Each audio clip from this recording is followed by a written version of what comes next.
Bab 371. Suara mendesing. Pukulan yang menghancurkan surga. Seketika langit terbelah dan menimbulkan retakan besar, menimbulkan tekanan luar biasa.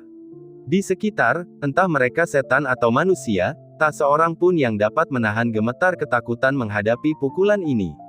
Namun, baik lelaki tua yang tengah mendayung perahu di danau maupun lelaki kekar yang tengah menebang pohon di dekatnya, tak satu pun dari mereka menunjukkan ekspresi keheranan. Menghancurkan langit adalah kejadian sehari-hari bagi mereka, tidak ada yang perlu diherankan. Namun, tiga iblis di hutan iblis barat ketakutan. Ya dewa, langit benar-benar hancur. Suara mereka yang terbata-bata menunjukkan keterkejutan mereka, wajah mereka dipenuhi ketakutan. Tidak pernah dalam mimpi terliar mereka membayangkan akan menyaksikan sesuatu yang sangat bertentangan dengan akal sehat. Naibaoli menatap bayangan kepalan tangan yang masih tersisa di langit, penuh dengan kekaguman. Meskipun ini adalah kedua kalinya dia menyaksikannya, kekuatan dan dampak yang dibawanya, beserta sosok di baliknya, tetap tidak berkurang. Dia menganggap dirinya beruntung memiliki kesempatan ini. Dan dia bersyukur bahwa dia bisa meraihnya. Tanpa sadar, dia mengalihkan pandangannya ke tiga setan silin. Pemimpin tiga iblis, bagaimana dengan kalian? Tatapannya rumit saat dia terus membujuk mereka. Meskipun masih junior, dia tidak bisa menahan rasa frustrasi dengan ketiga senior yang lambat tanggap.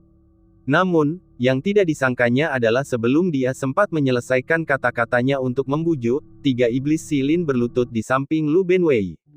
Tuan Lu, kami sangat setia kepada Anda dan orang hebat di pulau ini. Ya, kami berbakti. Dan kamu yang paling tampan di dunia. Selama sesaat, tiga iblis mengungkapkan kesetiaan mereka dengan tidak jelas, seolah-olah mereka hendak mengungkapkan isi hati mereka.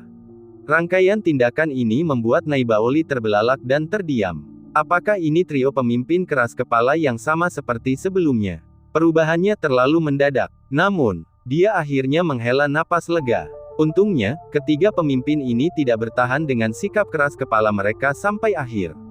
Pada saat ini, Yi Feng berdiri di atas rakit bambu dan bergegas meninggalkan pulau setelah melihat Lu Benwei dan yang lainnya kembali.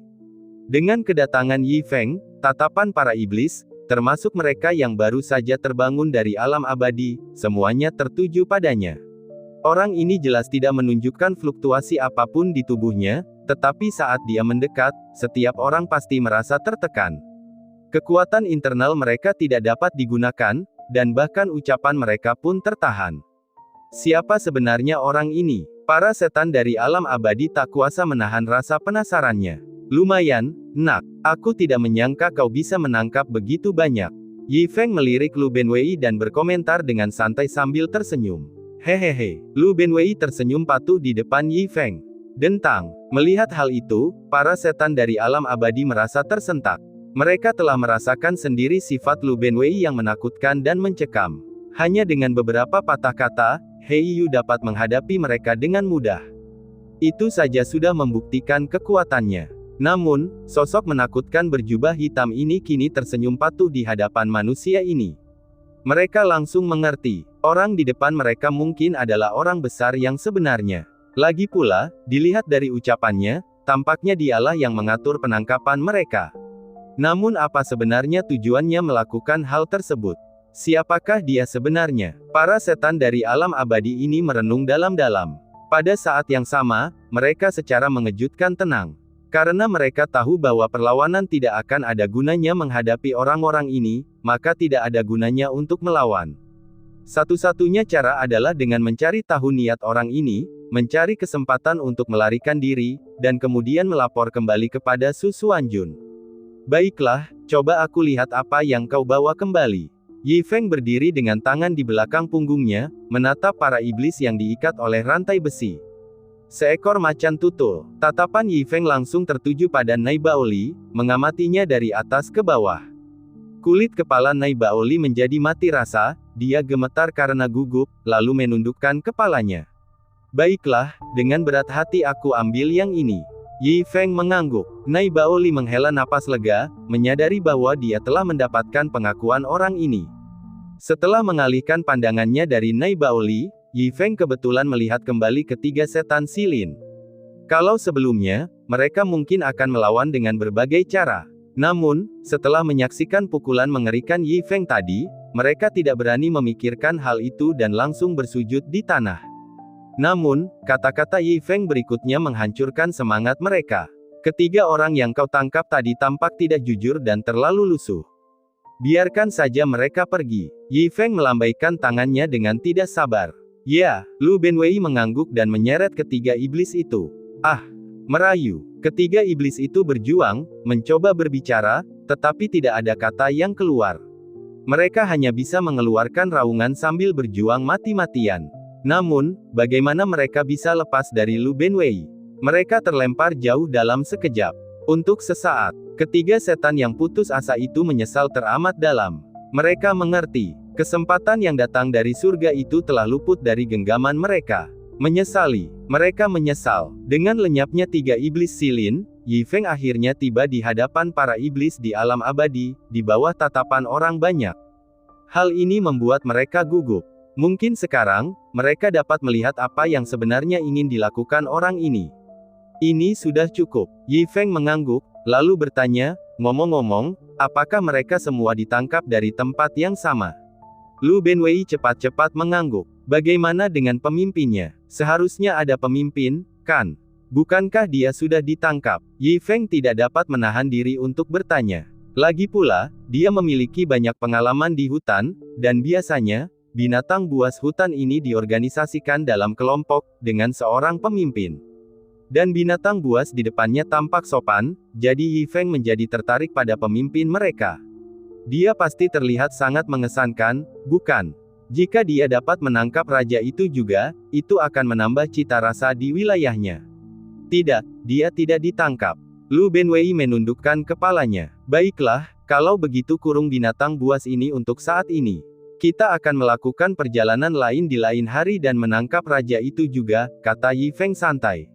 Ya, Lu Benwei mengangguk. Akan tetapi, para iblis di alam abadi tiba-tiba merasakan sesak di hati mereka. Target orang ini, ternyata Su Xuanjun, penguasa benua. Bab 372. Mendesis. Siapakah sebenarnya orang yang punya makan besar seperti itu, yang sebenarnya ingin menangkap Su Xuanjun juga? Namun, melihat kekuatan Lu Benwei, orang-orang ini memang musuh yang tangguh, saya harus memberi tahu penguasa benua sesegera mungkin. Namun bagaimana saya bisa menyampaikan pesan tersebut jika masih ditawan oleh orang ini? Tepat saat para iblis alam abadi sudah kehabisan akal, Yi Feng yang baru saja pergi tiba-tiba menghentikan langkahnya dan mengalihkan pandangannya ke arah gajah awan. Tinggalkan sisanya di sini, gajah ini kelihatannya lusuh sekali, buang saja, buang saja. Sambil melambaikan tangannya, Yi Feng berbicara. Apa? Mendengar perkataan Yi Feng, para iblis alam abadi terkejut. Apa yang sedang dia lakukan? Dia sebenarnya membiarkan Cloud Elephant pergi, bukankah dia takut akan membocorkan informasi setelah kembali? Operasi ini membuat iblis alam abadi benar-benar tercengang. Apakah orang ini hanya main-main, atau dia memang begitu kuat sehingga tidak takut? Gajah awan diseret oleh Lu Benwei. Dengan tatapan penuh harap dari para iblis alam abadi padanya. Tidak peduli apapun niat Yi Feng, Cloud Elephant telah menjadi penyelamat mereka, setidaknya mampu menyebarkan informasi tentang tempat ini. Alam abadi, benua abadi giok hijau. Su Xuanjun sedang duduk di aula besar, mengadakan pertemuan hariannya. Setelah menangani masalah-masalah rutin, bawahannya tidak dapat menahan diri untuk bertanya, penguasa, Hei Yu telah memimpin para iblis di alam fana selama beberapa hari, mengapa mereka masih belum kembali? Benar sekali, dengan barisan mereka dan harta abadi sang penguasa, mereka seharusnya bisa menyelesaikan masalah apapun dengan cepat. Sudah lama. Su Xuanjun sedikit mengernyit, tetapi tetap berkata, jangan khawatir, aku percaya Hei Yu dan yang lainnya akan menangani semuanya dengan benar. Sesuatu yang tidak terduga pasti telah terjadi, mereka akan segera kembali, semuanya harap tetap tenang. Penguasa, kurasa kita harus mengirim seseorang untuk memeriksanya. Hei Yu membawa harta abadi penguasa bersamanya. Jika terjadi sesuatu, itu akan menjadi insiden besar. Benar sekali Tuan Penguasa. Bukankah sebaiknya kita kirim seseorang ke sana untuk memeriksanya? Semua orang berkata dengan khawatir. Tepat saat Su Xuanjun hendak berbicara, seorang bawahan bergegas datang untuk melapor. Melaporkan masuk. Gajah awan abadi telah kembali. Mendengar ini, mata Su Xuanjun berbinar dan dia tertawa, lihat, dia sudah kembali, bukan? Semua orang menundukkan kepala. Penguasa itu memang bijaksana. Kami yakin. Baiklah, baiklah, masih banyak yang harus kamu pelajari dalam hal memahami orang lain. Su Xuanjun tertawa terbahak-bahak. Jangan buang-buang waktu lagi, kita sambut mereka. Setelah berbicara, Su Xuanjun melambaikan tangannya dan memanggil kekuatan luar biasa untuk mengangkat semua orang di aula dan terbang keluar. Namun yang mengejutkan Su Xuanjun, hanya gajah awan yang ada di luar aula. Terlebih lagi, Cloud Elephant tampak kusut dan putus asa. Su Xuanjun merasakan jantungnya berdebar kencang. Dia bergegas maju dengan satu langkah, mencengkeram bahu gajah awan, dan bertanya dengan serius, apa yang terjadi? Penguasa, sesuatu yang besar telah terjadi. Beberapa orang yang menakutkan muncul di alam fana, menangkap kita semua dalam satu gerakan. Kata gajah awan dengan wajah pucat. Apa? Ekspresi Su Xuanjun berubah drastis. Yang lainnya juga memiliki ekspresi yang sangat muram di wajah mereka. Bagi lebih dari 10 iblis tingkat Dewa Emas dari klan iblis yang ditangkap dalam satu gerakan di alam fana, ini benar-benar kecelakaan besar. Bagaimana dengan Hei Yu? Di mana dia? Su Xuanjun tiba-tiba teringat sesuatu dan meraih gajah awan untuk bertanya dengan mendesak, dia membawa pedang pemakan jiwa milikku.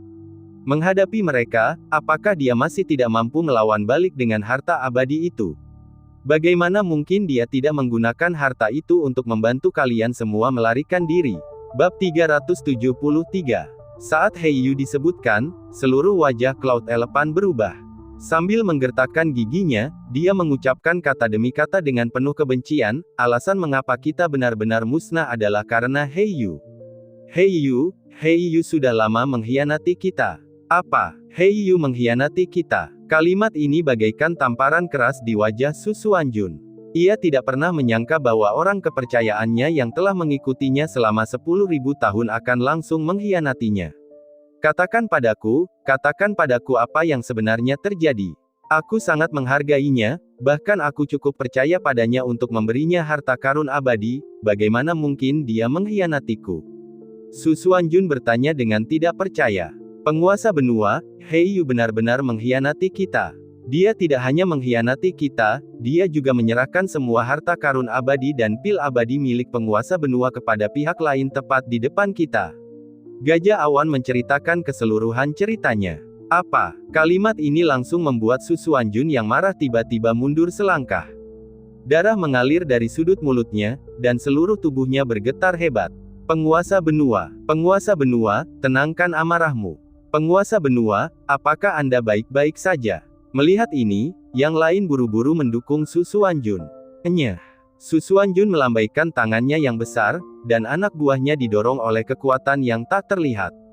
Kemudian dia mengirimkan suara marah, Hei Yu, apakah kamu benar-benar berpikir bahwa aku memberimu harta abadi hanya karena aku mempercayaimu? Kau tidak tahu kalau aku bisa membunuhmu dengan mudah. Sembari berbicara, dia membuat segel tangan yang rumit dengan satu gerakan telapak tangannya, langsung melintasi kekosongan untuk terhubung dengan Hei Yu. Hei bos, semua harta karun ini ditemukan pada orang-orang tak berguna itu. Di tepi danau, karena pulau kecil Yifeng masih dalam tahap pembangunan, ia untuk sementara menempatkan binatang buas seperti Hei Yu di luar pulau. Pada saat ini, Hei Yu dengan hormat berjongkok di samping Lu Benwei, sambil mendorong setumpuk besar harta ke sisi Lu Benwei. King, bawalah mereka ke tuan untuk memperkaya tumpukan sampahnya. Lu Benwei bahkan tidak melirik mereka dan melambaikan tangannya untuk memberi perintah, lalu berbaring di bawah pohon. Ya, anjing itu membawa harta karun itu dan mulai memindahkannya. Akan tetapi, pemandangan ini membuat para binatang di alam abadi menggertakkan gigi mereka karena kebencian. Sepasang mata penuh kebencian menatap Hei Yu. Apa yang sedang kamu lihat? Kau pecundang, apakah kau layak menatapku? Hei Yu menamparkan mereka ke tanah. Para binatang buas yang tertindas di alam abadi menatap Hei Yu, menggertakkan gigi mereka dan mengirimkan suara-suara kebencian kepada Hei Yu kata demi kata. Hei Yu, gajah awan telah kembali. Penguasa benua akan segera datang untuk membunuhmu. Kau tidak akan bisa melompat-lompat lama-lama. Benar sekali. Tunggu saja sampai mati. Jangan pikir kau bisa menahan amarah penguasa benua hanya karena ada orang berpakaian hitam yang mendukungmu. Seolah kata-kata mereka menjadi kenyataan, begitu suara mereka jatuh, aura yang kuat terpancar. Di atas kepala Heiyu muncul sebuah hantu yang mengesankan. Dia agung dan perkasa. Dengan ekspresi marah di wajahnya, dia memancarkan aura tebal ke seluruh tubuhnya. Itu adalah hantu yang diproyeksikan Su Xuanjun ke sini melalui kekuatan supernatural. Melihat hantu ini, para binatang yang tertindas di alam abadi hampir meneteskan air mata kegembiraan, berteriak kegirangan.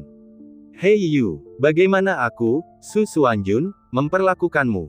Mengapa kau mengkhianatiku? Melalui bayangan yang diproyeksikan, Su Xuanjun dari alam abadi melihat bawahannya yang tertekan dan Heiyu yang bersemangat.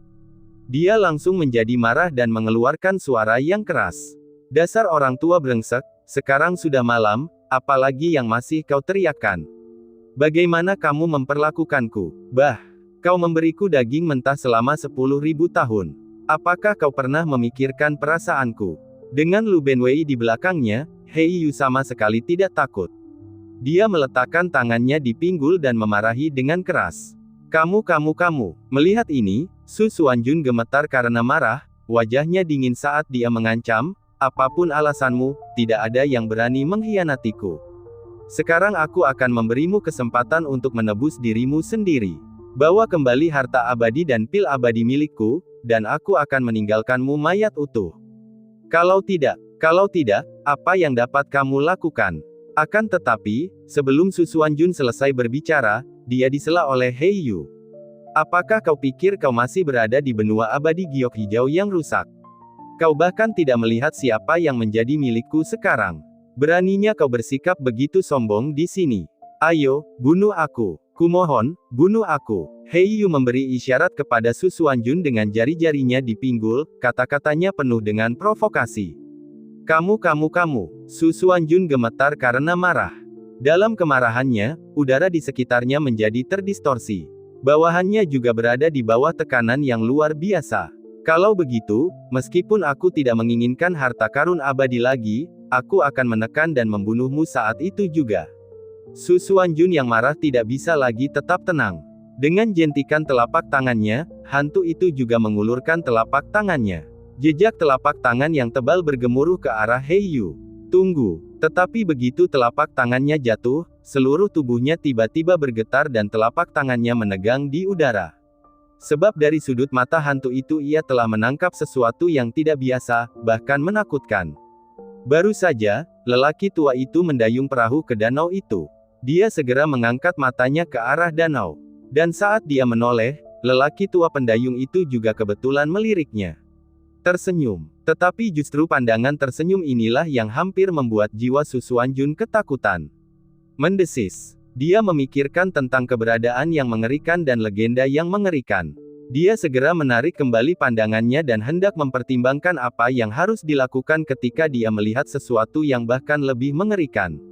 Di arah lain, seorang pemuda berpakaian putih dan seorang pendeta berjalan perlahan sambil mengobrol santai. Oh, Biksu Kunpeng, kita benar-benar memiliki kecocokan. Aku tidak menyangka kau datang ke sini untuk menghubungkan karma denganku. Yi Feng berkata sambil tersenyum, lalu mengendus dan berkata dengan santai, tapi baumu, apakah itu pemerah pipi? Itu memang afinitas. Biksu Kunpeng menyatukan kedua telapak tangannya dan tersenyum lembut, adapun pemerah pipi yang kau sebutkan, itu pasti karena kau yang salah bau. Bagaimana mungkin seseorang yang telah meninggalkan keduniawian bisa terkena sesuatu seperti itu? Seolah takut Yi Feng tidak akan mempercayainya, Kunpeng menambahkan, orang yang telah meninggalkan keduniawian tidak akan berbohong. Mendesis. Namun saat menatap Biksu Kunpeng, Su Xuanjun kembali menghirup udara dingin. Biarawan ini.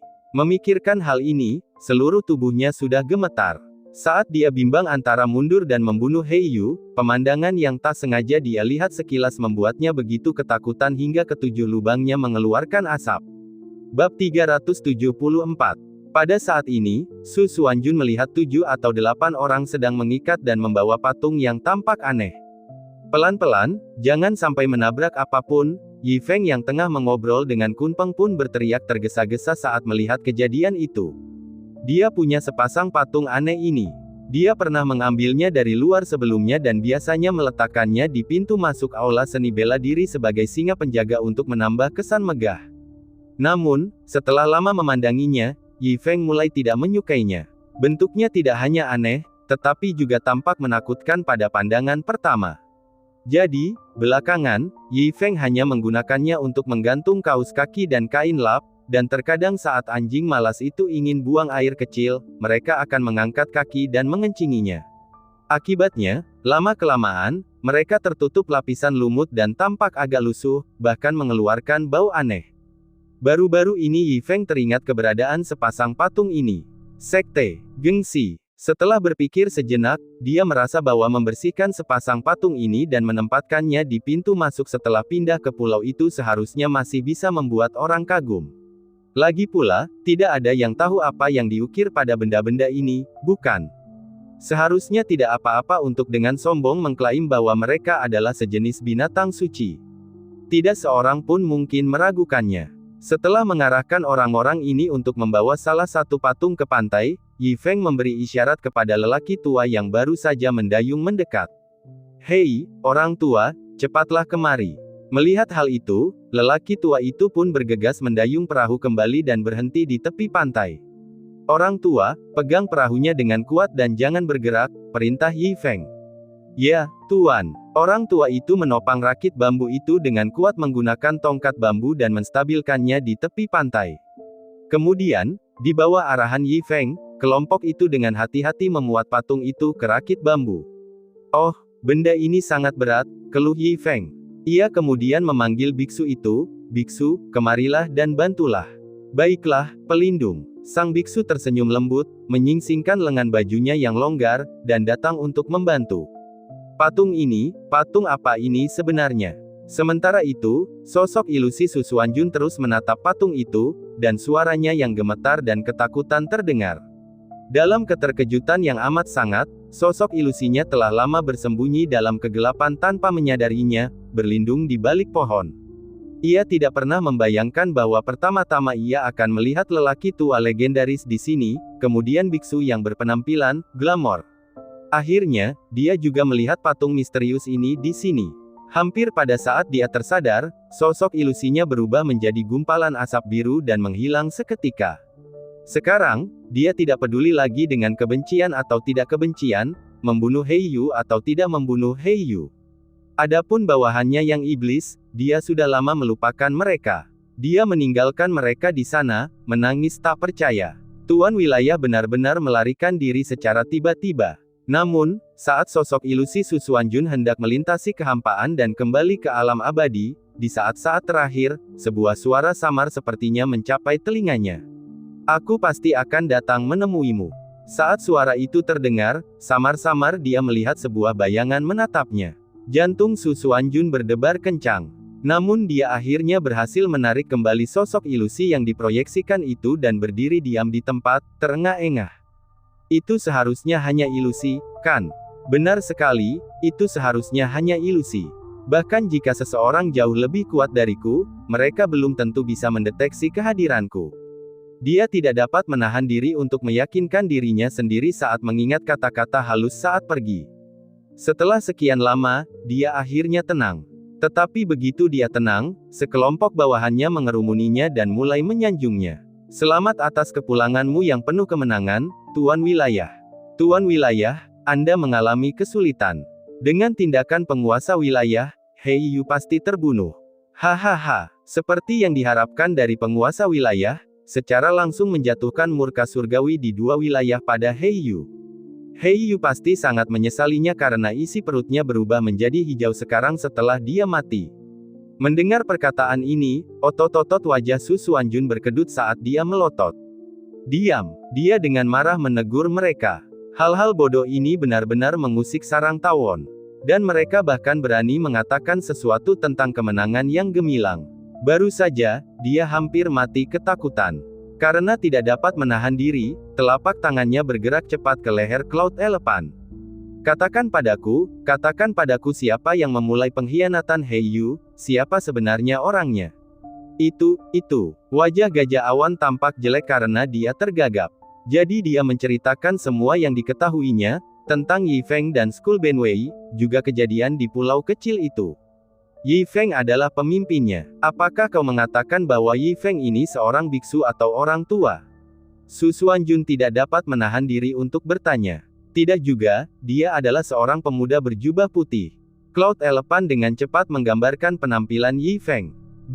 Kelopak mata Su Xuanjun berkedut. Dia tiba-tiba menyadari bahwa dalam keterkejutannya terhadap lelaki tua yang mendayung perahu, Biksu Kunpeng, dan patung itu, dia telah mengabaikan seseorang. Sekarang setelah dia pikir-pikir lagi, orang ini benar-benar yang paling menakutkan. Karena dia ingat bahwa patung itu miliknya, lelaki tua pendayung perahu itu pun amat hormat kepadanya, dan terhadap perintahnya, Biksu Kunpeng pun tampaknya tidak keberatan. Dan orang ini, dilihat dari pakaian dan penampilannya, adalah Yi Feng yang dideskripsikan oleh Gajah Awan. Jadi ternyata orang yang selama ini dia abaikan itu adalah pemimpinnya. Su Xuanjun menarik napas, menjadi sangat serius. Seseorang yang mampu membuat orang tua pendayung perahu dan Biksu Kunpeng memanggilnya sebagai pemimpin, sungguh mengerikan karakter pemuda berjubah putih ini. Kemudian dia menatap tajam ke arah Gajah Awan lagi dan bertanya dengan suara berat, apalagi yang kamu tahu? Memang, masih ada satu berita lagi, tapi setelah kupikir-pikir lagi, berita itu seharusnya tidak terlalu menakutkan bagi penguasa wilayah. Kata Gajah Awan. Apa berita ini? Su Xuanjun bertanya dengan cemas. Yi Feng pernah dengan sombong mengatakan bahwa tujuannya tampaknya adalah kamu. Dia mengatakan sesuatu tentang menangkap penguasa wilayah. Cloud Elephant mencibir. Apakah penguasa wilayah tidak berpikir dia tidak menyadari perbedaan status? Apa tujuan saya? Bola mata Su Xuanjun melotot. Itu benar. Gajah Awan segera meremehkannya. Tetapi penguasa wilayah tidak boleh marah. Jangan marah besar. Paling buruk, penguasa wilayah hanya perlu mengeluarkan sedikit tenaga untuk melenyapkannya. Lagi pula, dengan kemampuan penguasa wilayah, mengurus Yi Feng akan semudah menangkap kura-kura dalam toples. Lagi pula, dia bukan orang yang perlu ditakutkan oleh penguasa daerah. Gajah Awan mengangguk dan menjilat. Yang tidak dia duga adalah saat suaranya baru saja berakhir, Su Xuanjun, penguasa daerah abadi giok hijau yang agung, tiba-tiba menjatuhkan diri ke tanah. Bab 375. Penguasa benua, ada apa denganmu? Apa yang terjadi denganmu? Melihat kejadian ini, Gajah Awan dan yang lainnya tak kuasa menahan diri untuk tidak terkejut, dan segera menatap Su Xuanjun dengan heran. Apa yang sebenarnya terjadi di sini? Penguasa terhormat benua abadi giok hijau benar-benar duduk di tanah dengan suara keras. Dan dilihat dari ekspresinya, dia tampak sangat khawatir. Namun, saat ini, Su Xuanjun sama sekali tidak menghiraukan Gajah Awan dan orang-orang di sekitarnya. Pikirannya terus-menerus menggemakan kata-kata Gajah Awan tadi. Berita itu, begitu sampai di telinganya, bagaikan guntur yang menggelegar, membuat seluruh tubuhnya berkeringat dingin. Itu juga mengingatkannya pada kalimat yang muncul dalam benaknya saat dia pergi tadi. Aku pasti akan datang menemuimu. Ketika dia memikirkannya baik-baik, kalimat ini sepertinya diucapkan Yi Feng yang berpakaian putih. Jadi, di mana halusinasi pendengaran ini, dan di mana kebetulannya, itu jelas dimaksudkan untuk didengarnya. Saat memikirkan hal ini, Su Xuanjun merasakan tubuhnya melunak dan keringat dingin membasahi punggungnya. Matanya terbuka lebar dan dipenuhi rasa takut. Jangankan seberapa besar kekuatan yang dimiliki Yi Feng, hanya mereka berdua yang mendayung perahu dan si botak itu saja sudah cukup untuk membuatnya tak berdaya. Penguasa benua, apa sebenarnya yang terjadi padamu? Melihat Su Xuanjun hanya diam saja, Cloud Elephant dan yang lain pun tak kuasa menahan diri untuk bicara. Diam! Su Xuanjun yang bereaksi berteriak dengan marah. Pada saat yang sama, dia segera memerintahkan, beritahu semua orang untuk mengirim orang untuk mengawasi pintu masuk ke benua abadi giok hijau milikku dari benua sungai abadi.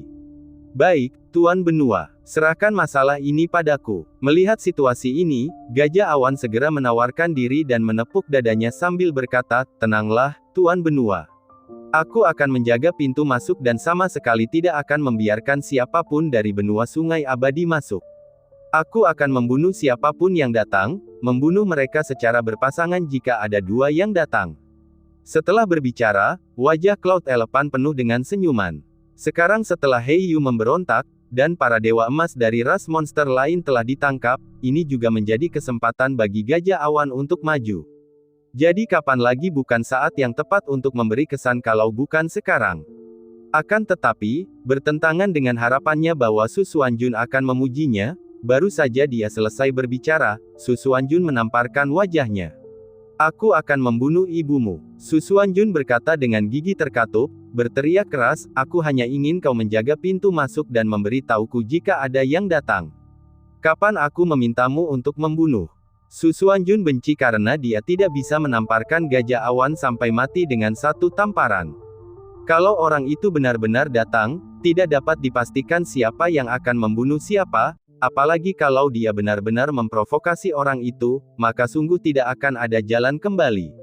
Setidaknya untuk saat ini, meskipun orang itu telah menargetkannya, alasannya masih belum diketahui. Mungkin ada kesalahpahaman, atau mungkin penyebab tersembunyi lainnya. Tetapi bagaimanapun juga, hal itu belum sampai pada titik mencabik-cabik wajah mereka. Jadi jika dia benar-benar datang, akan lebih baik menunggu dan melihat untuk saat ini dan menghindari kekerasan jika memungkinkan. Ya. Gajah Awan menutupi wajahnya dan mengangguk cepat, tetapi ragu-ragu sejenak dan tetap tidak dapat menahan diri untuk berkata, tetapi Tuan Benua, mengapa demikian? Apakah Anda tidak ingin mendapatkan kembali artefak abadi Anda yang hilang, dan apakah Anda juga tidak ingin menyelamatkan bawahan Anda? Mati. Kalimat ini akhirnya membuat Su Xuanjun benar-benar marah. Diiringi teriakan memilukan dari sang Gajah Awan, dia langsung menamparkan Gajah Awan hingga menjadi pasta daging hanya dengan satu kali tamparan.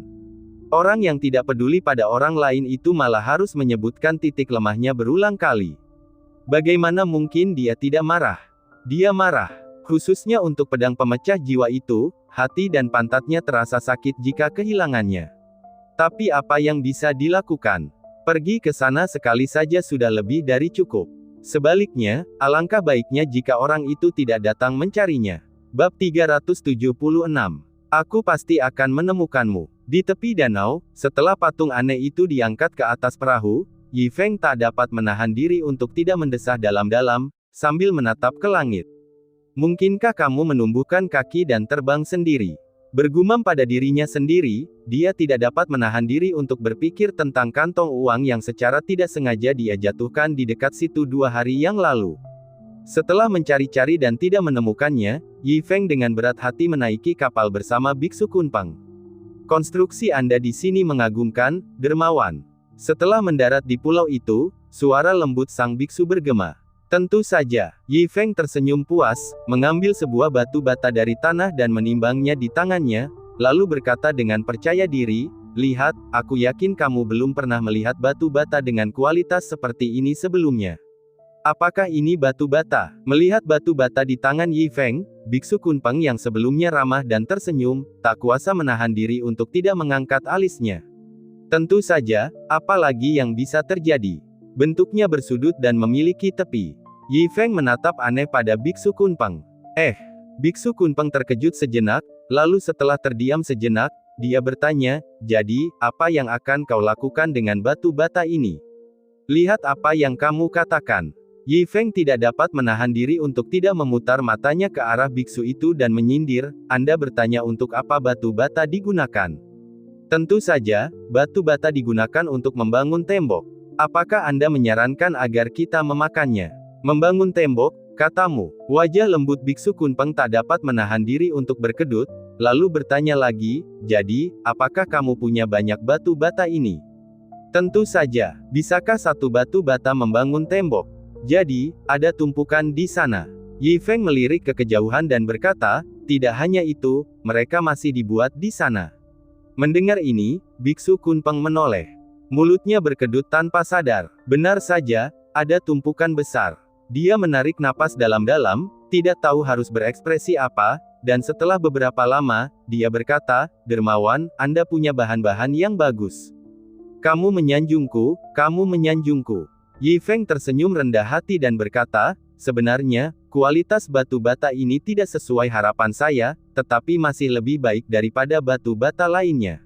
Kami memanfaatkan apa yang kami miliki. Amitabha, Biksu Kunpeng menangkupkan kedua tangannya, tampaknya tak ingin berlama-lama membahas masalah ini dengan Yi Feng.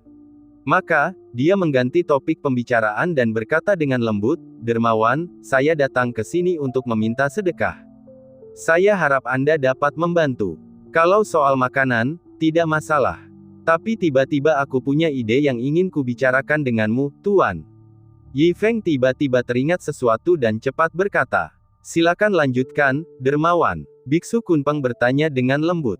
"Guru, Anda berasal dari mana? Anda berasal dari kuil yang mana?" Yi Feng bertanya. Biksu yang rendah hati tidak memiliki tempat tinggal tetap, berkeliaran bebas di seluruh dunia, hanya seorang biksu yang menyendiri. Kunpeng menjelaskan. "Oh, begitu." Saat berbicara, senyum Yi Feng semakin mengembang, menggosok-gosokkan kedua tangannya dan menyeringai, "Di masa yang kacau ini, bahkan untuk makan makanan yang layak saja sulit. Aku membayangkan seorang biksu sepertimu sering kelaparan, tidak pernah tahu dari mana makanan berikutnya akan datang, kan? Apa maksudmu, Dermawan?" Biksu Kunpeng mengangkat kepalanya dan menatapnya. "Saya percaya bahwa sebagai manusia, kita harus memiliki belas kasih. Jika Anda, biksu yang terhormat, membutuhkan makanan dan tempat tinggal, dan saya kebetulan bertemu dengan Anda, hati saya akan sakit jika saya tidak mengulurkan tangan membantu." Yi Feng menghela napas dan mengungkapkan pikirannya. "Itulah sebabnya saya berpikir, karena saya berencana untuk mendirikan sekte terpencil di pulau kecil ini, mengapa Anda tidak tinggal bersama saya, biksu yang terhormat? Dengan begitu, kamu tidak perlu berkeliling mencari sedekah, dan aku akan melakukan perbuatan baik. Ini situasi yang menguntungkan, bukan?"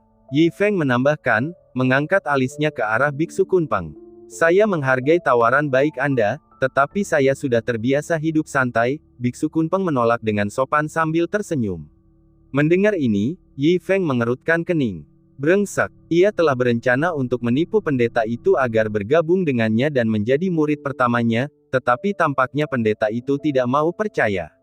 Tidak, dia tidak bisa membiarkannya berakhir seperti ini.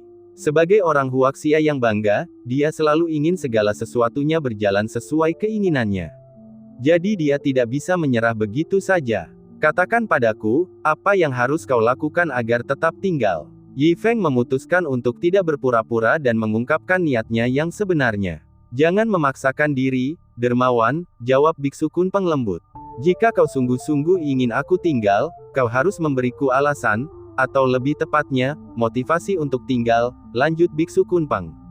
"Baiklah." Yi Feng langsung setuju dan buru-buru berkata, "Selama kamu tinggal, aku akan membangun kuil kecil untukmu di pulau ini." Biksu Kunpeng menggelengkan kepalanya. "Kalau begitu, aku akan menyuruh seseorang menjahit jubah biksu untukmu, sehingga kau bisa berpakaian seperti biksu terhormat," usul Yi Feng lagi. Namun Biksu Kunpeng tetap menggelengkan kepalanya, tidak tergerak oleh tawaran Yi Feng. Yi Feng mulai merasa sedikit cemas dan berkata, "Bagaimana dengan ini? Selain membangun kuil untukmu, aku juga akan menempatkan patung Buddha di sana dan memastikan bahwa kamu menerima persembahan." Yang mengejutkannya, Biksu Kunpeng masih tersenyum dan menggelengkan kepalanya, tidak menunjukkan minat apapun terhadap saran Yi Feng. Yi Feng mengumpat dalam hati. Biksu ini benar-benar aneh. Dia menolak semua yang ditawarkan. Hal itu membuat Yi Feng bingung harus berbuat apa selanjutnya. Dia telah membuat semua janji yang bisa dia pikirkan. Apakah dia harus melibatkan seorang wanita dalam hal ini? Bab 377.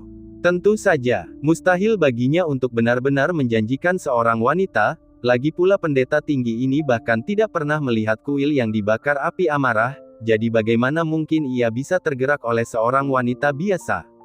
Kemudian, Yi Feng menawarkan banyak syarat yang menggiurkan, tetapi biksu ini tetap tidak tergerak. Yi Feng akhirnya menyerah. Mungkin seperti itulah sosok biksu agung sejati. Berkeliaran di dunia yang fana, namun tidak terjerat olehnya. Semua benda duniawi dan hal-hal sepele yang berdebu tidak memasuki matanya.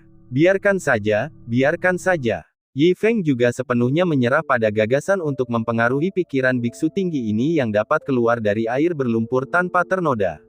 Jika dia bersikeras, bukankah itu hanya akan menambah dosanya? Amitabha, Yi Feng membawa Kun Peng ke kafetaria pulau, di mana masih ada beberapa sisa makanan. Kemudian Yi Feng meminta Kun Peng untuk duduk, dan meminta seseorang membawakan makanan vegetarian sederhana. Terima kasih, pelindung. Kun Peng tersenyum dan berkata, tidak apa-apa, silakan makan saja. Yi Feng melambaikan tangannya dengan santai.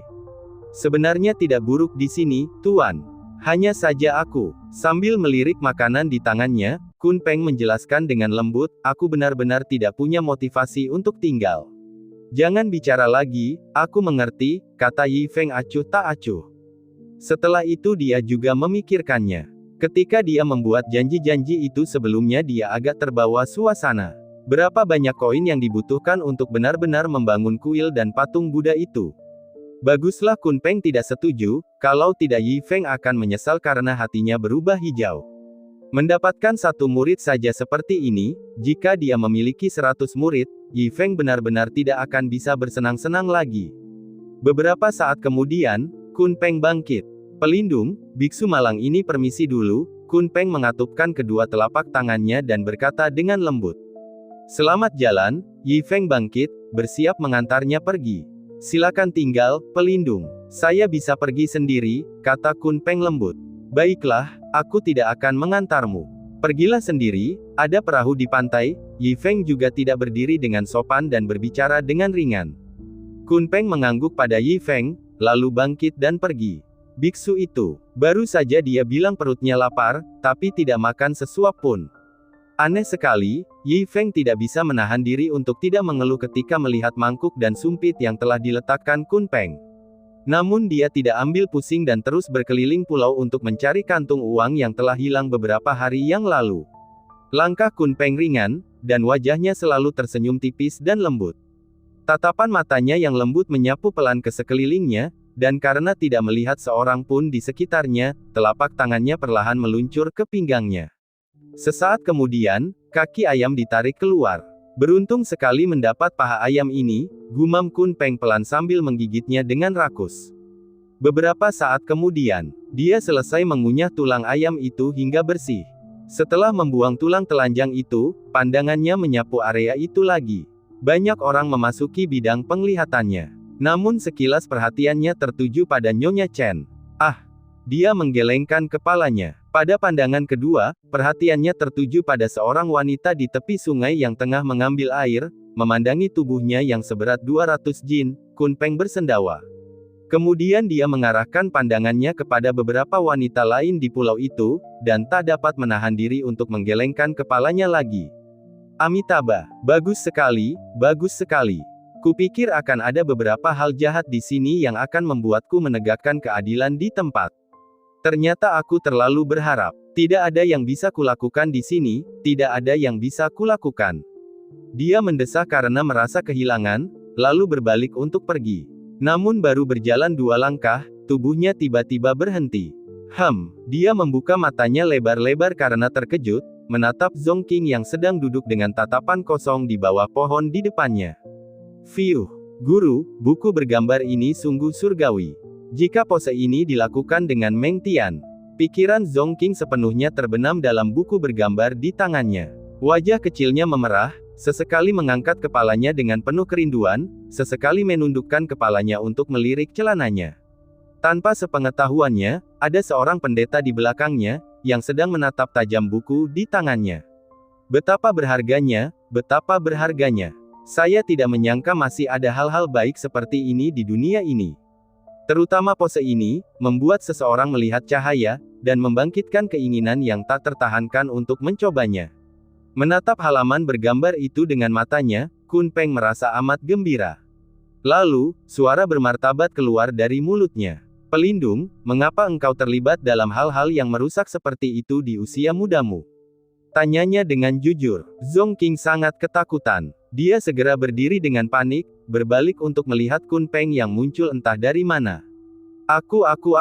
Zong Qing tergagap, wajahnya memerah karena malu. Sayang, kamu masih muda. Melakukan hal ini hanya akan merusak tubuh dan pikiranmu. Hal-hal yang merusak seperti itu tidak boleh memasuki pandanganku, mereka harus dihancurkan. Suara yang benar dan agung keluar dari mulut Kun Peng. Saat suaranya jatuh, dia merebut buku itu dari tangan Zhong Qing. Aku akan menghancurkannya. Ayo. Dia melambaikan tangannya dan berkata, oh, oke. Terlalu malu dengan masalah itu hingga tidak bisa berpikir banyak, Zhong Qing tahu dia tidak boleh menunjukkan wajahnya setelah terlihat seperti ini. Wajahnya memerah, dia buru-buru lari. Menghancurkan. Sudut mata Kun Peng memperhatikan Zhong Qing berlari menjauh, sementara mulutnya berkata. Saat suaranya memudar, buku itu langsung terbuka. Ses. Sungguh jahat, sangat mengerikan. Ini jauh melampaui ekspektasiku. Sepertinya aku harus menemukan tempat untuk menyempurnakan dan menghancurkannya dengan hati-hati. Setelah berkata demikian, dia menutup buku itu dan sosoknya pun menghilang. Tak lama kemudian, ia berbaring malas di sudut pulau yang teduh. Sambil membasahi jarinya dengan air liur, ia membuka kembali buku bergambar itu. Bab 378. Retak-retak-retak-retak. Huala, pada hari ini, kembang api terdengar di pulau kecil itu. Hari ini adalah hari penting, hari dimulainya pembangunan resmi di pulau kecil itu. Han Tianque dan Guan Yunpeng, dua lelaki tua itu, telah mengundang sekelompok tukang batu baru untuk membangun tembok. Tidak hanya itu, Yi Feng juga telah membuat banyak batu bata berkualitas tinggi dari tungku pembakarannya. Dipercayai bahwa tidak lama lagi, sebuah sekte baru akan didirikan di pulau itu. Di samping mereka, Han Tianque dan Guan Yunpeng berdiri di sana sambil membelai jenggot mereka sambil dada mereka membusung. Di belakang mereka ada para pembudidaya kuat yang mereka temukan dari seluruh benua sungai abadi melalui usaha tak berujung. Yang terlemah di antara mereka adalah Kaisar Bela Diri 6 Kehidupan. Hanya surga yang tahu betapa banyak mereka bicara untuk membujuk agar datang, betapa banyak sumpah kejam yang telah mereka ucapkan, dan betapa sabarnya mereka membujuk.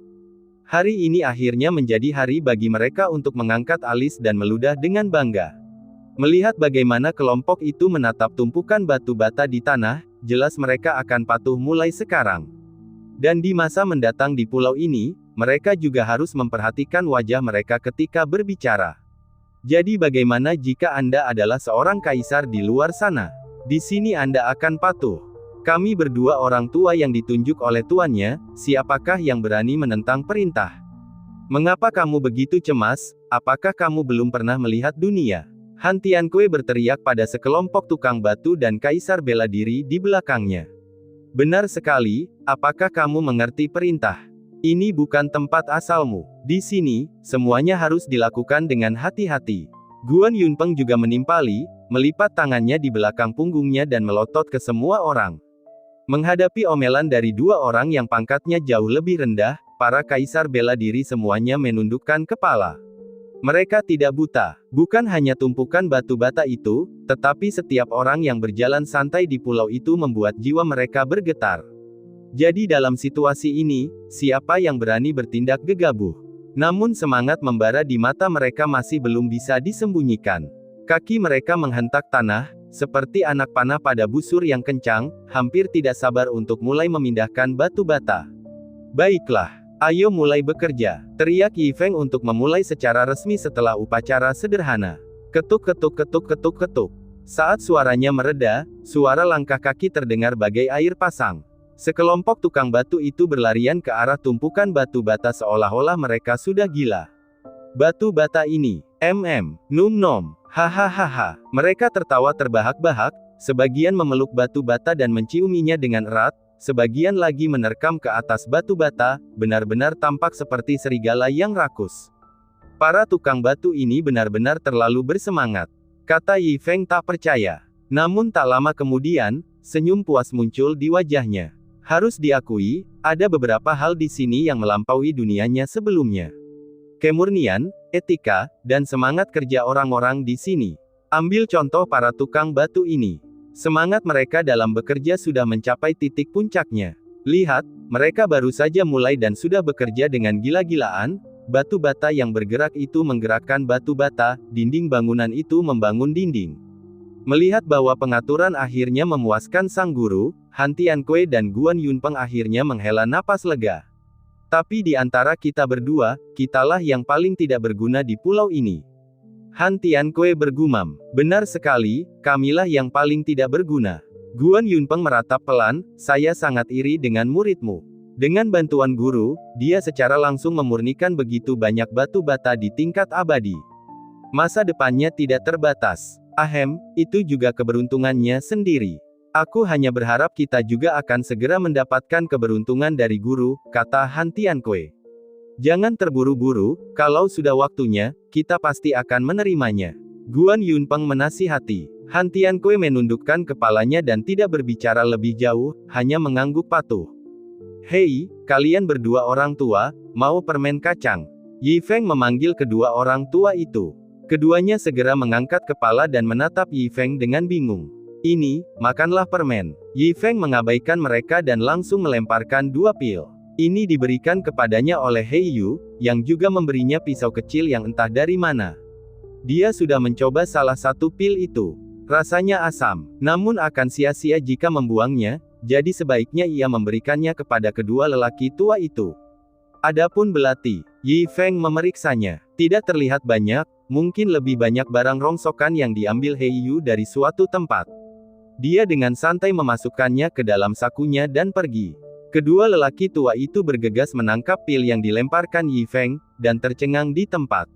Mata mereka dipenuhi kegembiraan. Energi yang sangat kaya. Pil ini, tidak bisa lagi dianggap sebagai pil, melainkan pil abadi. Wah, kami tahu bahwa selama kami tekun membantu guru, dia tidak akan pernah mengecewakan kami. Kedua lelaki tua itu membungkuk ke arah sosok Yi Feng yang pergi.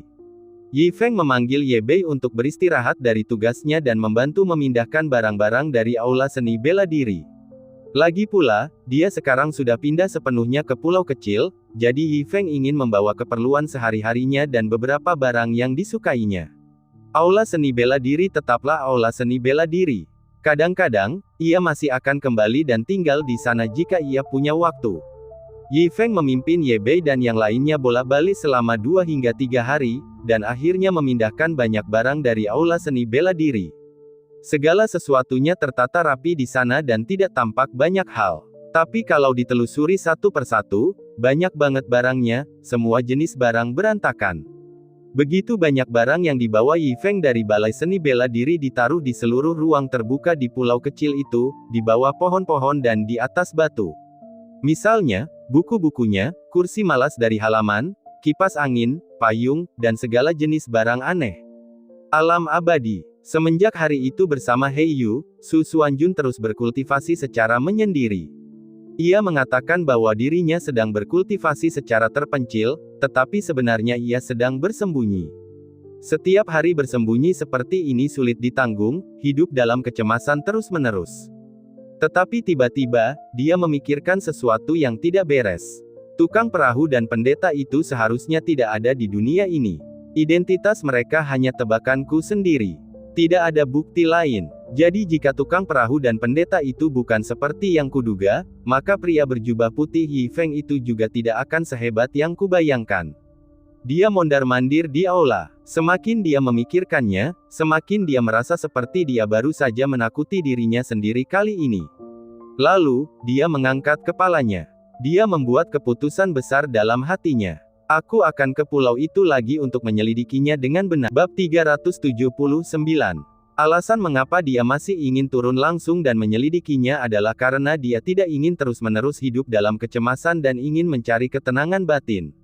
Jika Yi Feng benar-benar tidak sekuat yang ia duga, maka ia bisa saja menjalani kehidupan tanpa beban dan bahkan memikirkan cara untuk membalas dendam.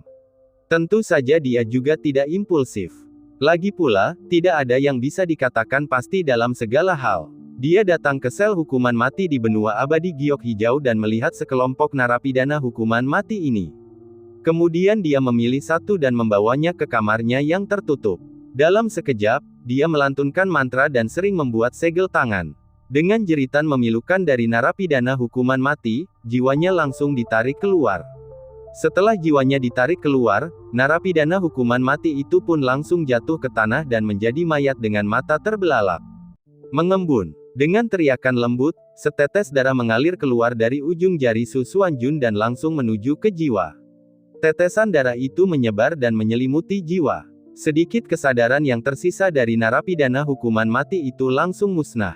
Su Xuanjun menghela napas panjang lega. Senyum puas muncul di wajahnya. Pada saat ini, jiwa ini sepenuhnya berada di bawah kendalinya karena kekuatan darah esensinya. Pada saat yang sama, jiwa sepenuhnya transparan. Secara harfiah, jiwa adalah objek halus yang tidak dapat dilihat, disentuh, atau dirasakan. Bahkan orang yang super kuat pun tidak terkecuali. Dalam kasus terburuk, dia masih bisa lolos sepenuhnya. Karena ini sama sekali bukan jiwanya. Bahkan jika lawannya benar-benar memiliki kekuatan untuk mencapai surga, dia hanya dapat menemukan terpidana mati ini. Namun narapidana hukuman mati ini sudah meninggal. Pengaturan ini sempurna dengan asuransi ganda. Tentu saja, tubuh jiwa ini juga tidak tanpa kelemahan. Sumber konten ini adalah: pertama, kekuatannya tidak kuat, hanya di ranah martial emperor. Namun, Su Xuanjun tidak akan bertarung. Dia hanya akan menyelidiki. Kekuatan martial emperor sudah cukup. Kedua, kelemahannya adalah bahwa tubuh jiwa seperti itu hanya dapat bertahan hidup selama 1 hari. Tetapi 1 hari sudah cukup bagi Su Xuanjun untuk mengungkap semua detail pulau kecil itu. Cek, cek, Su Xuanjun tersenyum puas, mari kita lihat siapa sebenarnya kalian. Setelah berbicara, dia menutup matanya. Dengan pikirannya yang bergerak, jiwanya terbang menuju pulau kecil di luar kota Pinjiang di benua Sungai Abadi. Di atas rumput di tepi danau, skeleton Wei mengenakan topi jerami. Dia dengan malas melihat anjing dan anak beruang yang melompat-lompat tidak jauh dari situ. Pada saat itu, beruang dan anjing sedang bertarung satu sama lain. Hehe, haha, saya menyerang. Saya menghindar. Untuk sesaat, beruang dan anjing itu bertarung dengan gembira saat Anda datang dan saya pergi. Lagi, pakan, lihat aku, Tian Gou mencuri buah persik. Pada saat itu, anjing itu melompat ke tanah dan berlari menuju selangkangan beruang. Makan pantatku dengan keras. Suara Ernaiji terdengar di saat berikutnya. Kaki beruang itu menghantam tanah dengan keras. Tubuh yang beratnya entah berapa kilogram itu terbang ke langit, lalu duduk di dekat anjing itu. Tepat pada saat itu, angin bertiup lembut dari sisi danau. Tubuh jiwa yang dikendalikan oleh Su Xuanjun mendarat di tepi danau. Dia menaruh tangannya di belakang punggungnya dan sedikit mengangkat kepalanya, menatap tajam ke arah pulau kecil di kejauhan. Akhirnya sampai juga, ya. Kali ini dengan datang ke sini, aku akan mengetahui sekali dan untuk selamanya apakah kalian naga atau cacing. Dia perlahan mengangkat sudut mulutnya dan mengucapkan suara percaya diri. Kemudian tubuh jiwanya bergerak untuk terbang menuju pulau itu. Tiba-tiba, sebuah suara tiba-tiba datang dari samping. Makan pantatku dengan keras. Bersamaan dengan suara itu, embusan angin pun menerpa. Alis Su Xuanjun berkerut. Dia segera mengangkat kepalanya untuk melihat, dan wajahnya langsung berubah. Pantat beruang gemuk turun dari langit dan duduk tegak ke arahnya. Ledakan. Su Xuanjun, yang sedang duduk di ruang tertutup, hanya samar-samar mendengar suara ledakan. Kemudian semua yang ada di depan matanya menjadi gelap dan dia tidak bisa melihat apapun. Pada saat yang sama, dia juga kehilangan kontak sepenuhnya dengan jiwa itu. Brengsek, brengsek, wajah Su Xuanjun pucat pasi. Dia mengumpat dengan marah. Dia telah menghabiskan setetes darah esensi dan bersusah payah menciptakan jiwa ini. Dia ingin melihat-lihat pulau itu, tetapi tiba-tiba, begitu dia dipindahkan ke sana, sebelum dia sempat melangkah, dia diseruduk sampai mati oleh pantat beruang. Itu sungguh membuat frustrasi. Iblis beruang terkutuk, iblis beruang hina, jika aku membuktikan bahwa tidak ada seorang pun yang sekuat itu di pulau milikmu, aku akan membunuhmu terlebih dahulu. Dia mengepalkan tangannya erat-erat dan menggertakkan giginya. Setelah cukup lama menenangkan diri, ia kembali ke penjara surgawi dan membawa seorang terpidana mati lainnya ke dalam ruang tertutup.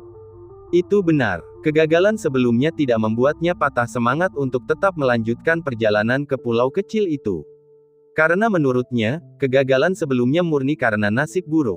Kebetulan saja ketika dia berteleportasi ke sana, dia bertemu beruang dan anjing yang sedang beradu, lalu kebetulan terduduk dan mati terbanting. Meski wajahnya sangat gelap, dia tidak punya pilihan selain menerima kenyataan ini. Jadi, dia akan menggunakan metode yang sama untuk memurnikan jiwa lain dan kembali ke pulau kecil. Trik yang sama lagi, narapidana hukuman mati lainnya meninggal. Ditambah dengan sumbangan setetes darah esensi lainnya sebagai imbalannya, tubuh jiwa lainnya dikorbankan olehnya 10 jam kemudian. Dan untuk menghindari apa yang terjadi terakhir kali ini dia secara khusus memilih seorang terpidana mati yang sedikit lebih kuat untuk memberikan tubuh jiwa ini kekuatan seorang abadi bumi. Dengan begitu, bahkan jika ia menghadapi bantingan pantat itu lagi, paling tidak ia punya waktu untuk menghindar. Kali ini, aku harus mengungkap akar permasalahannya. Keberhasilan terjamin. Suara penuh keyakinan terdengar saat pikirannya bergerak dan raga jiwanya berangkat menuju pulau kecil itu lagi. Bab 380. Derai-derai. Pada saat ini, hari masih pagi. Hujan gerimis turun di kota Pingjiang, dan tetesan air hujan tersebut menimbulkan riak-riak di permukaan danau. Kabut tipis melayang di atas permukaan danau, kabur dan tidak jelas, menghadirkan perasaan tenteram dan terpencil. Ah! Kursi santai saya, dan buku-bukuku yang berharga. Yi Feng melindungi kepalanya dengan tangannya, mengumpat dan menggerutu saat dia berlari ke tengah hujan, memandangi berbagai barang yang basah dan seketika wajahnya menjadi hitam. Setelah memindahkan barang-barang dari sekolah seni bela diri terakhir kali, dia meninggalkannya di luar seperti ini, tetapi tidak menyangka akan turun hujan. Sebenarnya dia bisa menyimpan barang-barang itu di cincin spasialnya, tetapi dia tidak mau memperlihatkan kekayaannya. Ditambah lagi dia baru-baru ini mendengar seseorang berkata bahwa di kota kecil lain 100 li dari kota Pingjiang, seseorang telah mengambil tas penyimpanan dan kemudian dibunuh oleh seorang kultivator. Peristiwa ini membuatnya tidak bisa tidur nyenyak selama berhari-hari, takut kalau tersiar kabar bahwa ia mempunyai cincin spasial. Tetapi sekarang tidak ada jalan lain. Ini semua adalah barang miliknya, dia tentu tidak bisa meninggalkannya begitu saja di tengah hujan. Cepat, tutupi batu bata, semen, dan pasir dengan kain minyak. Teriak Yi Feng kepada para pekerja. Ya, semua orang merespon dan bergegas di tengah hujan mengikuti perintah Yi Feng. Setelah semua orang itu pergi, Yi Feng memutar cincin spasial di tangannya dan membuang semua barang pribadinya, kursi santai, payung, buku, lemari, dan barang-barang lainnya, ke dalam cincin spasial sekaligus. Setelah selesai, Yi Feng berjalan sambil membawa payung menuju tanah datar di pulau kecil, dan mengumpulkan semua orang pada saat yang sama. Tuan, apa perintah Anda? Beberapa lusin orang memandang Yi Feng, menunggu instruksinya dengan hormat. Semua orang tampil dengan baik akhir-akhir ini, aku cukup puas, kata Yi Feng sambil mengangguk. Anda terlalu baik, Tuan. Melayani Anda adalah tugas kami. Semua orang bergema dengan hormat. Kalian tidak perlu bersikap sopan. Aku mengumpulkan kalian semua hanya untuk mengatakan, melihat cuaca sepertinya kita tidak akan bisa menyelesaikan pekerjaan hari ini. Mengingat kinerja semua orang yang baik, aku berencana untuk mengajak kalian semua makan enak. Yi Feng berkata dengan keras. Terima kasih, Tuan. Semua orang membungkuk dan mengucapkan terima kasih sebesar-besarnya. Pada saat yang sama, wajah mereka tampak sangat gembira, terutama para pekerja yang baru saja tiba. Mereka berkumpul di sekitar Han Tianting dan Guan Yunpeng, membuat suara berisik. Bos Guan, apakah Tuan memberi kita kesempatan? Benar, Tuan sangat puas dengan penampilan kami. Dia pasti memberi kita kesempatan. Suara-suara yang bersemangat terus berdatangan. Melihat sekelompok kaisar bela diri ini bertingkah seperti anak-anak yang meminta permen di sekitar mereka, hal itu membuat Guan Yunpeng dan Han Tianting merasa cukup bangga dan puas diri. Sebelumnya, para kaisar bela diri tampak sebagai sosok yang agung di mata mereka, tetapi sekarang mereka semua memperhatikan reaksi mereka, dan bahkan secara diam-diam memberi mereka banyak hadiah untuk menjilat. Tentu saja, dengan pil yang diberikan Yi Feng, keduanya juga telah melompat beberapa tingkat dan langsung mencapai kaisar bela diri. Dasar orang tidak sabaran, bikin ribut saja. Lihatlah dirimu sendiri. Guan Yunpeng merapikan pakaiannya dengan arogan dan menegur mereka. Bos Guan, kami hanya cemas. Seorang kaisar bela diri 9 kehidupan datang dan memegang payung untuk Guan Yunpeng. Benar, menghadapi kesempatan Tuan, bagaimana kita bisa tetap tenang? Kaisar bela diri 8 kehidupan lainnya datang dan memijat bahu Guan Yunpeng sambil menimpali. Dan yang lainnya pun memandang dengan penuh harap. Kau terlalu banyak bicara. Jika sudah tiba giliranmu, maka sudah sewajarnya giliranmu, kata Guan Yunpeng dengan berat. Itu benar. Kurangi bicara, perbanyak bekerja. Han Tianting juga datang dan berteriak pada mereka. Mendengar ini, semua kaisar bela diri menundukkan kepala dan tidak berani berbicara lagi. Ayo kita pergi ke restoran Baofeng di kamar dagang Baofeng. Pak Tua Zhou, pimpin mereka ke sana, perintah Yi Feng. Kamu berhasil. Ikuti aku. Zhou tua memanggil dan memimpin orang-orang ke atas rakit bambu. Kelompok itu dengan anggun berangkat menuju kota Pinjiang. Dan Yi Feng, yang terakhir, pergi bersama Kul ke gunung belakang. Lagi pula, Yi Feng tidak melupakan binatang buas yang mereka tangkap dengan susah payah. Sesampainya di gunung belakang, ia menarik selusin binatang yang dirantai dengan rantai besi ke dasar tebing dan mengikatnya lagi. Setidaknya di sini mereka bisa terhindar dari angin dan hujan. Lagi pula, Yi Feng tidak datang ke sini untuk memindahkan mereka ke tempat baru sama sekali. Pandangannya mengamati binatang-binatang itu dengan penuh selidik. Mengaum. Wah!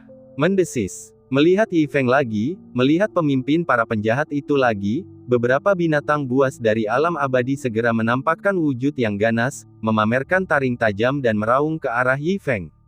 Penampilan mereka menunjukkan bahwa mereka ingin berpesta memakan daging dan darah Yi Feng. Hanya 3 ini, bersifat jahat, dan pasti sulit dijinakkan. Melihat penampilan mereka, mereka pasti telah menyakiti banyak orang di masa lalu. Yi Feng memberi instruksi dengan sepatah kata, lalu melambai ke arah Kul. Kul mengangguk, menangkap 3 binatang buas seperti anjing berjalan, dan mengikuti Yi Feng menuju kota Pinjiang. Hujan rintik-rintik turun. Di kekosongan di atas tepi danau, riak mengalir di udara. Kemudian, jiwa surgawi turun. Kali ini, aku pasti akan menyelidiki pulau kecil ini secara menyeluruh. Orang macam apa yang ada di sana, apa saja kelebihan mereka, apa saja harta yang mereka miliki, semuanya akan saya raih.